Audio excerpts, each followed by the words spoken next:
ఓం అస్మద్గురుభ్యో నమః. శ్రీమతే రామానుజాయ నమః. నేటి మంచి మాట.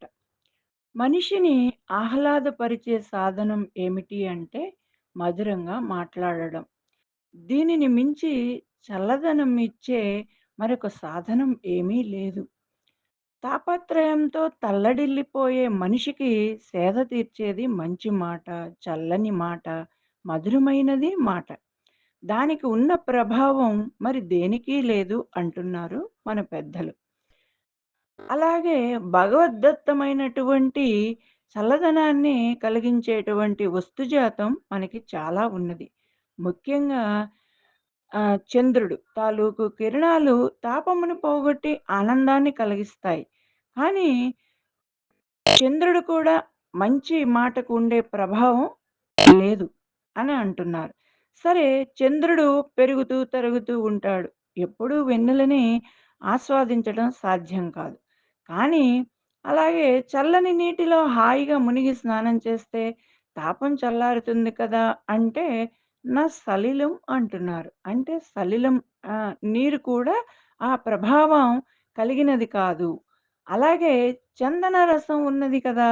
చక్కగా అరగదీసి ఒంటికి పూసుకుంటే తాపం చల్లబడుతుంది, హాయి కలిగిస్తుంది అని అనుకుంటే, చందన రసః అన్నారు.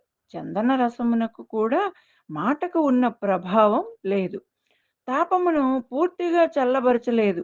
ఒకదానికి మించినది ఒకటి, ఒకదానికి మించింది మరొకటి. బాగా ఎండలో తల, కాళ్ళు కాలిపోతున్న వాడికి, నడుస్తున్న వారికి ఒక చెట్టు నీడ కనిపిస్తే దాని కిందకి చేరి సేద తీరుతారు. ఆ చెట్టు నీడ ఆహ్లాదం కలిగిస్తుంది, చల్లదనాన్ని కలిగిస్తుంది కదా! అంటే చెట్టు నీడ కూడా వలన కూడా అంత ఉపశమనం కలగదు. మరి దేనివల్ల మానవుడికి ఆహ్లాదం కలుగుతుంది, తాపం పోతుంది అంటే మధుర భాషిణీ వాణి పురుషం ప్రహ్లాదయేతి అంటారు. అంటే ఇక్కడ పురుషుల, స్త్రీల అనే భేదం లేదు. మాటయే హాయిని, ఆనందాన్ని కలిగిస్తుంది, ఊరటనిస్తుంది, సేద తీరుస్తుంది, ఉత్సాహం కలిగిస్తుంది. మంచిగా మాట్లాడి అలాంటి క్షేమాన్ని ఇతరులకు మనం కలగజేద్దాం అని అన్నారు మన పెద్దలు. అందుకే సుందరాకాండలో మనం వాల్మీకి అంటారు. హనుమ మాట్లాడిన మాటలు సీతమ్మతో ఆయన మాట్లాడినవి వ్యర్థమైన మాటలు కాదు.